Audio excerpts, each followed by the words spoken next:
No greeting, no intro, start mid-thought. You left the room smiling. You said the right things. You laughed at the right moments. And then you got in your car. Or you closed the front door. Or you finally put your phone down. And something just left you. Not sadness, not anger, just empty.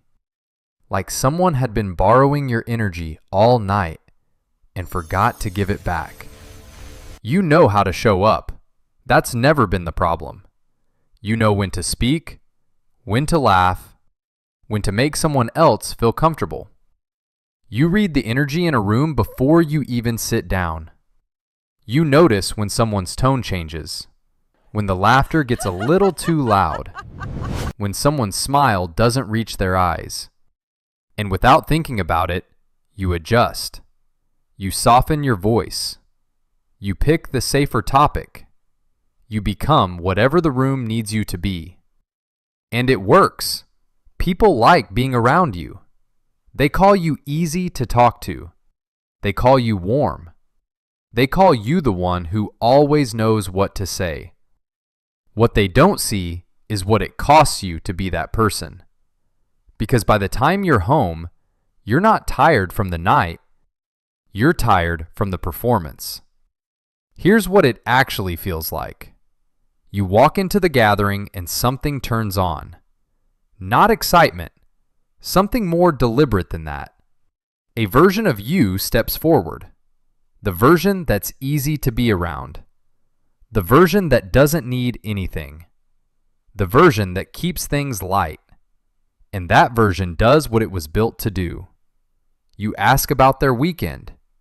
You remember the name of their dog. You check if everyone has a drink. You don't talk about yourself. Not really. Not because you don't want to, but because somewhere along the way, you decided that was safer. And in the middle of the conversation, while you're nodding, while you're listening, while you look completely present, part of you is somewhere else entirely, watching yourself from a slight distance, monitoring everything, adjusting, managing. And when it's over and the door closes and the performance finally ends, what's left isn't you. It's just the outline of where you used to be. But then you second guess it, because the night was fine, more than fine. Everyone seemed happy. No conflict, no drama. Nothing went wrong. So why do you feel like this? Maybe you're just introverted. Maybe you need more sleep. Maybe you're being dramatic. Maybe the problem is you. So you push it down. You tell yourself you had a good time. You scroll your phone until the feeling passes. You make plans to do it again next week. Because if you stop performing, you don't know what's underneath. And that question, that one quiet, terrifying question, is easier to ignore than to answer. The hidden truth reveal. Simple, not academic. Here's what no one tells you. This isn't introversion. Introverts get tired from being around people, but what you're experiencing is different. You don't get tired from the people. You get tired from the version of yourself you have to maintain around them. That's not a personality trait. That's a survival strategy. At some point, probably a long time ago, probably before you had the language for it, you learned something. You learned that being your full self in a room was risky. Maybe someone laughed at the wrong moment. Maybe you were too much, too loud, too needy, and someone made sure you knew it. Maybe the love in your house was conditional. Maybe you had to earn the right to take up space. So you built a version of yourself that didn't need anything. A version that was easy. A version that gave and never asked. And it worked. People stayed. Things stayed smooth. The room stayed comfortable. The only thing that didn't stay was you. Not a flaw, an adaptation. This is me. Let that land for a second. The way you move through rooms, the way you read people before they even speak, the way you always know what someone needs before they ask, that's not a gift you were born with. That's a skill you built under pressure. You became fluent in other people because at some point, reading a room kept things safe. And there is nothing wrong with you. You were not born performing. You were taught that performing was the price of belonging. The emptiness you feel afterward isn't weakness. It's the weight of everything you gave the room that no one gave back. Heavier, controlled, real cost. But here's what it does to you over time. You start to lose track of what's real. Not in a dramatic way, in a quiet way. You stop knowing what you actually like, what you actually want to talk about, what you actually feel when no one is watching. Because the performer has been on stage so long that the person behind the performance gets harder and harder to find.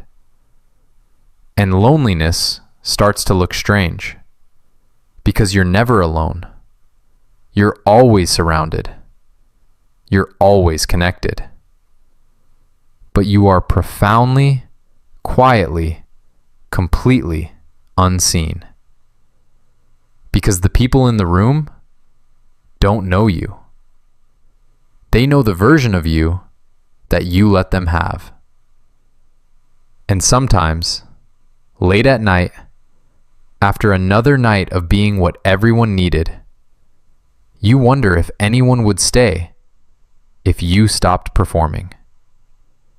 If you were just you, the unmaintained version, the one that doesn't know what to say, the one that might ask for something, the one that takes up space. You're not sure anyone has ever met that person, and that terrifies you. Emotional breakthrough. Shift the frame entirely. So here's what's actually true. The problem isn't that you're too much. The problem isn't that you're too sensitive. The problem isn't that you feel too deeply, or notice too much, or care in a way that exhausts you. The problem is this. You have been carrying every room you've ever walked into completely alone. You hold the mood together. You fill the silences. You absorb everyone's discomfort so no one else has to feel it. And then you go home and put the weight down and feel the shape of it in the silence. That emptiness isn't a sign that something is wrong with you.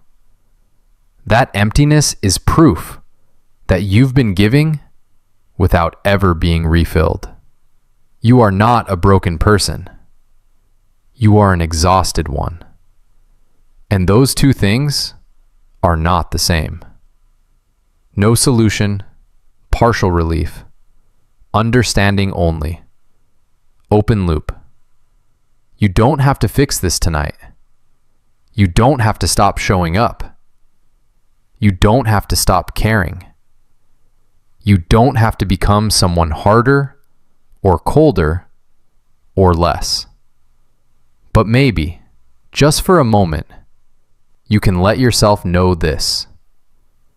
The version of you that performs so effortlessly, the one that holds the room without being asked, the one who always says the right thing, she's incredible.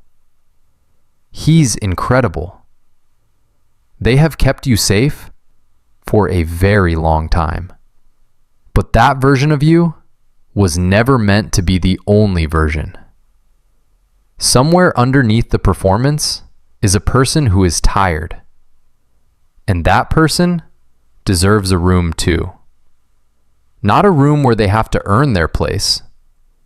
Not a room where they carry everyone else. Just a room where they are allowed to simply exist.